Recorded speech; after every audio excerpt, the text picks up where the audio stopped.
And welcome back again to online biology classes. आज हम लोग ये सेकेंड चैप्टर जो आप पढ़ रहे हैं उस सेकेंड चैप्टर का ये थर्ड किंगडम है जिसको हम फंगी कहते हैं।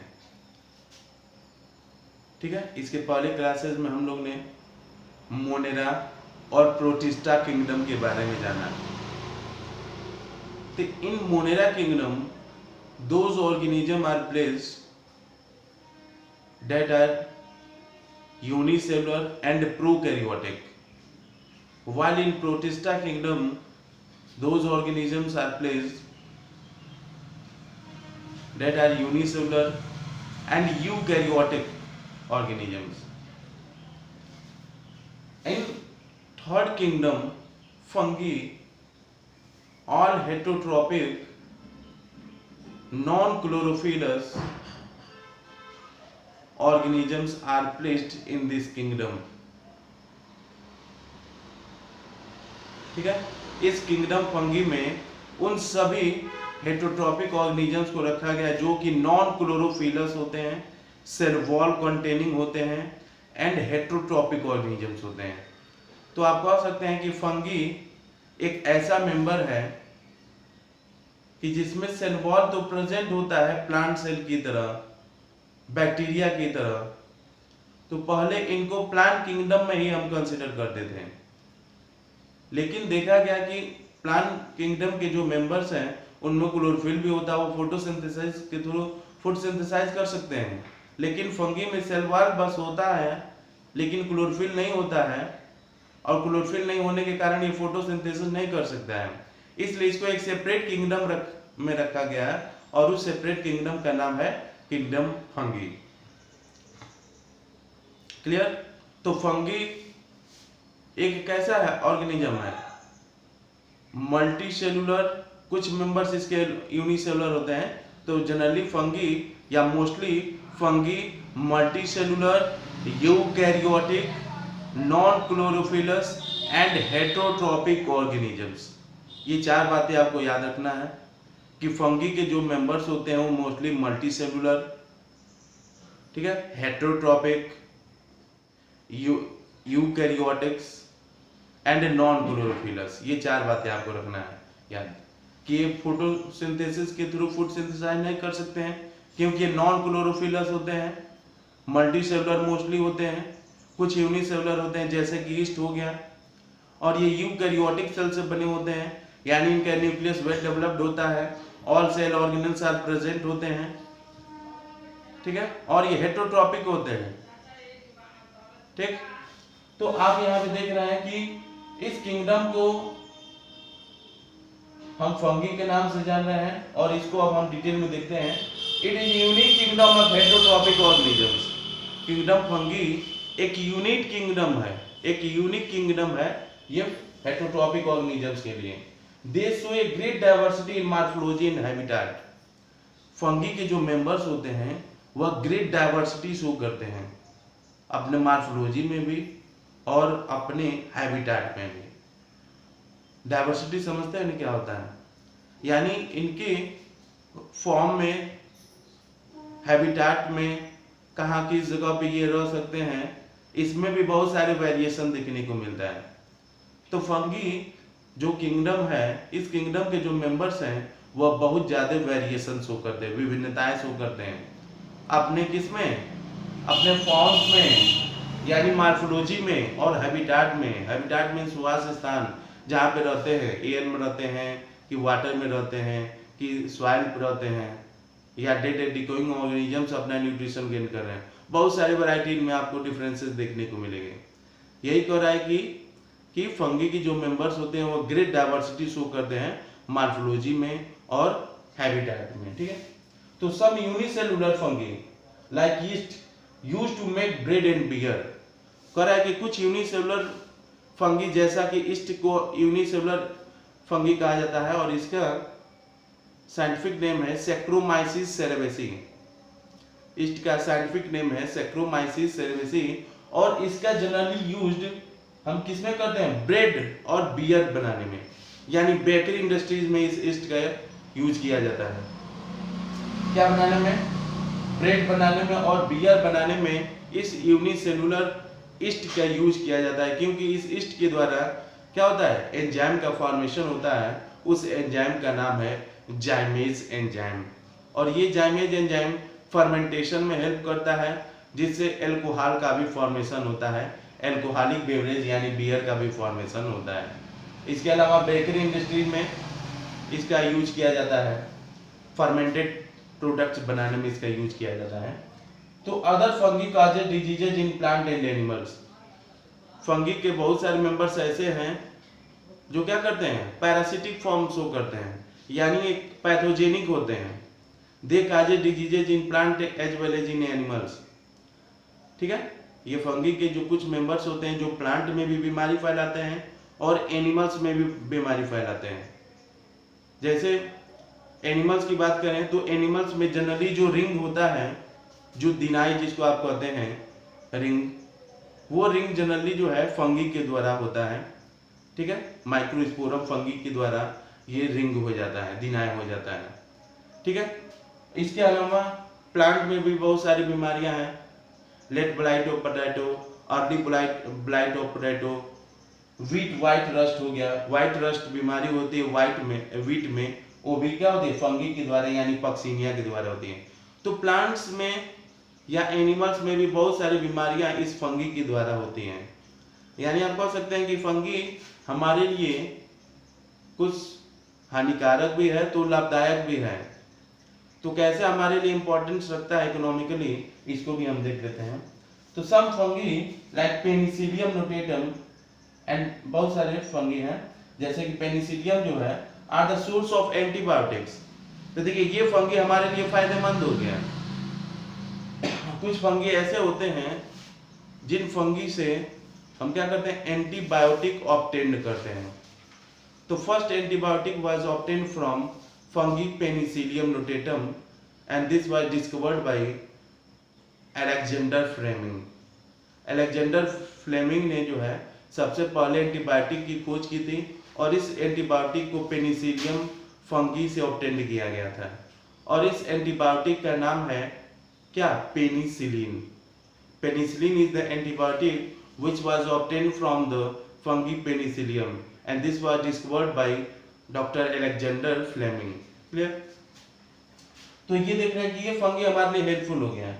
इसके अलावा फंगी ये क्या होते हैं, कॉस्मोपॉलिटन होते हैं, यानी ये सर्वव्यापी हर जगह, वाटर में, एयर में, ठीक है, ब्रेड में, ये हर जगह ये फंगी मौजूद होते हैं। यहाँ तक कि फ्रिज के अंदर भी ये फंगी पाए जा सकते हैं। ठीक है, तो यही कहा जा रहा है कि इनके हैबिटेट में भी बहुत सारे क्या बोलते हैं, डाइवर्सिटीज देखने को मिलते हैं। तो ये कॉस्मोपॉलिटेशन होते हैं, सर्वव्यापी होते हैं। फंगी की बॉडी जो होती है जनरली फिलामेंटस होती है। फंगी की बॉडी क्या होती है, फिलामेंटस होती है, फिलामेंट लाइक स्ट्रक्चर होती है, और इनकी जो बॉडी होती है long cylinder thread like structure से बने होते हैं। इस लॉन्ग थ्रेड लाइक स्ट्रक्चर को हम हाइफी कहते हैं। ठीक है, long thread like structure of fungi body is known as hyphae. क्या कहा जाता है उसको, हाइफी कहा जाता है। ठीक है, इसको आप यहाँ पे देख सकते हैं, उसको हम कहते हैं हाइफी। हाइफी तो जैसे ये फिलामेंटस फॉर्म है, तो इस एक को आप हाइफी कह देंगे। ठीक है, इस लॉन्ग थ्रेड लाइक स्ट्रक्चर को हम क्या कह देंगे, हाइफी। और ये बहुत सारे हाइफी आपस में जुड़ते चले जाएंगे तो एक नेटवर्क स्ट्रक्चर का फॉर्मेशन करते हैं, और इस नेटवर्क स्ट्रक्चर को हम कहते हैं माइसेलियम। ठीक है, इस नेटवर्क स्ट्रक्चर को हम कहते हैं माइसेलियम, और यही माइसेलियम क्या करता है, फंगी के बॉडी का फॉर्मेशन करता है। ठीक है, फंगी के बॉडी का फॉर्मेशन, जैसे ये हमारे हाथों को देखेंगे तो आप इसमें देखेंगे कि ये एक एक जो है इसको आप हाइफी कह सकते हैं। ये जो थ्रेड लाइक स्ट्रक्चर है इसको आप हाइफी कह सकते हैं, और ये सभी हाइफी जब एक में मिल गए तो एक में मिलने के बाद इसको आप क्या कह देंगे, माइसेलियम कह देंगे, और यही माइसेलियम फ्रूटिंग बॉडी हो गया। ठीक, वही चीज यहाँ पे भी होता है। ठीक है, तो फंगी की बॉडी जनरली फिलामेंटस होती है, और ये फिलामेंट को हम क्या कहते हैं, हाइफी कहते हैं, जो लॉन्ग थ्रेड लाइक स्ट्रक्चर होता है। और जब बहुत सारे हाइफी मिलते हैं तो एक नेटवर्क स्ट्रक्चर का फॉर्मेशन होता है, जिसको माइसेलियम कहते हैं, और इसी माइसेलियम को हम क्या कहते हैं, फंगी बॉडी कहते हैं। क्लियर? तो आप देख रहे हैं कि the network of hyphae called mycelium, hyphae के नेटवर्क को हम क्या कहते हैं, माइसेलियम कहते हैं। और ये माइसेलियम जनरली 2 टाइप्स के हो गए हैं, ठीक है। कुछ माइसेलियम ऐसे होते हैं जिनमें क्या होता है, जिनके हाइफी में एक न्यूक्लियस होता है तो उसको यूनिन्यूक्लिएट हाइफी कह देंगे, और जिन माइसेलियम के हाइफी में मोर देन 1 न्यूक्लियस होता है, मेनी न्यूक्लियस होते हैं, उस हाइफी को हम सिनोसिटिक हाइफी कहते हैं, उस हाइफी को सिनोसिटिक हाइफी कहते हैं। यानी माइसेलियम क्या हो गया है, 2 तरह के हाइफी कंटेन कर सकता है, या तो सिनोसिटिक हाइफी कंटेन करेगा, तो सिनोसिटिक हाइफी में मेनी न्यूक्लियस प्रेजेंट होंगे, और यूनिन्यूक्लिएट में क्या होगा, एक न्यूक्लियस प्रेजेंट होगा। Clear? The cell wall of fungi, आपको ये भी मालूम होना चाहिए कि सेल वॉल प्रेजेंट होता है फंगी में, आपको पहले भी बताया है, फंगी में सेल वॉल प्रेजेंट होता है, और ये सेल वॉल प्लांट के सेल वॉल से टोटली डिफरेंट होता है, ठीक है। फंगी में सेल वॉल प्रेजेंट होता है, यही कारण है कि पहले इसको प्लांट किंगडम में कंसीडर करते थे, लेकिन बाद में इसको सेपरेट किंगडम में रखा गया, क्योंकि नॉन क्लोरोफिलस होता है और मोस्टली हेटरोट्रॉपिक होता है, जबकि प्लांट ऑटोट्रॉपिक होते हैं। तो यहाँ पे आप देख रहे हैं कि जो सेल वॉल होते हैं फंगी का, वह किससे कंपोज होते हैं, काइटिन एंड पॉलीसेक्राइड, ठीक है। The cell wall of fungi are composed of chitin and polysaccharide, while the cell wall of plant cells are composed of cellulose, ठीक। तो फंगी जनरली हेटरोट्रॉपिक होते हैं, they can not synthesize their own food because they have not chlorophyll, fungi में chlorophyll नहीं होता है, इसलिए photosynthesis के थ्रू फूड प्रिपेयर नहीं कर सकते हैं। तो ये heterotrophic mode of nutrition show करते हैं। तो हेटरोट्रॉपिक में भी कौन सा न्यूट्रिशन शो करते हैं, 2 हो गया, या तो सेप्रोफिटिक होगा या तो पैरासिटिक हो गया। लेकिन कुछ फंगी ऐसे होते हैं जो सिम्बायोटिक एसोसिएशन भी शो करते हैं।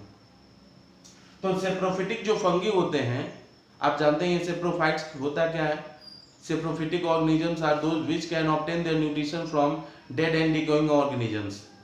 जो डेड एंड डिकेइंग ऑर्गेनिजम्स है, सड़े गले मृत जीवों से अपना क्या करते हैं, न्यूट्रिशन पोषण लेते हैं, उनको सेप्रोफिटिक यानी मृतोपजीवी कहा जाता है। जबकि जो फंगी क्या करते हैं, किसी लिविंग ऑर्गेनिज्म से अपने न्यूट्रिशन को गेन करते हैं, उसको पैरासिटिक फंगी कहा जाता है।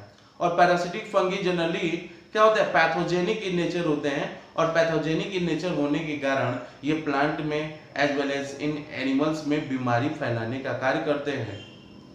क्लियर? अभी आपको बहुत सारे नाम पता है, late blight of potato, early blight of potato, white rust of wheat, ठीक है। एनिमल्स में आपको रिंग बताया है। ये सभी बीमारियां जो होती हैं ये फंगी के द्वारा ही होती हैं, यानी पैरासिटिक फंगी यानी पैथोजेनिक फंगी के द्वारा ही होती हैं, ठीक है। इंपॉर्टेंट पॉइंट ये है कि कुछ फंगी जो है सिम्बायोटिक एसोसिएशन भी शो करते हैं, और ये नीट के या मेडिकल एंट्रेंस के एग्जाम में बहुत बार ये पूछा जा चुका है। बहुत जनरली जो है ये क्वेश्चन किसी भी एंट्रेंस एग्जाम के बन जाते हैं कि फंगी जो है सिम्बायोटिक एसोसिएशन शो करता है। लाइकेन एक बहुत ही चर्चित एक फेमस नाम है, ठीक है।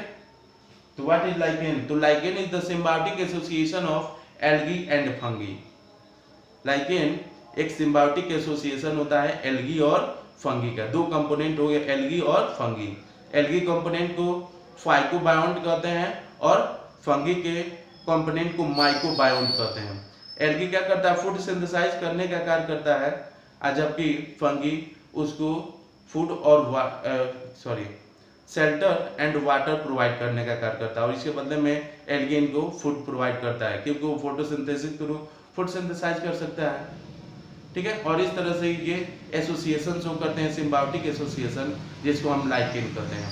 दूसरा फंगी का जो एसोसिएशन होता है सिम्बायोटिक, उसको माइकोराइजा कहते हैं। तो mycorrhiza is the symbiotic association of fungi and roots of higher plants. Mycorrhiza में जो फंगी का एसोसिएशन होता है वह हायर प्लांट के रूट्स के साथ होता है। इन दोनों में एक दूसरे का ऐसा कॉम्बिनेशन होता है, दोनों एक दूसरे को बेनिफिटेड करते हैं। तो सिम्बायोटिक एसोसिएशन में दोनों कंपोनेंट होते हैं, दोनों मेंबर्स होते हैं, दोनों एक दूसरे को क्या करते हैं, न्यूट्रिशन मतलब एक दूसरे को कोऑपरेट करते हैं, एक दूसरे को बेनिफिट करने का कार्य करते हैं। ठीक है, तो ये फंगी के बारे में आपने जाना कि जो कि non chlorophyllous, heterotrophic, eukaryotic organisms होता है, सेल वॉल कंटेनिंग ऑर्गेनिजम्स होता है। इसके डाइवर्सिटीज आपने देखा मार्फोलॉजी में। ठीक है, इनके अलावा हैबिटेट्स में ये किससे बना हुआ है, लॉन्ग थ्रेड लाइक स्ट्रक्चर जिसको हाइफी कहते हैं, और हाइफी बहुत सारे मिलते हैं तो नेटवर्क स्ट्रक्चर बनाते हैं जिसको आप माइसेलियम कहते हैं। क्लियर, तो इसका जो नेक्स्ट और बाकी जो फीचर्स है हम लोग नेक्स्ट लेक्चर में जानेंगे। ठीक है, तब तक के लिए आप स्वस्थ रहिए। आप सभी का बहुत बहुत धन्यवाद।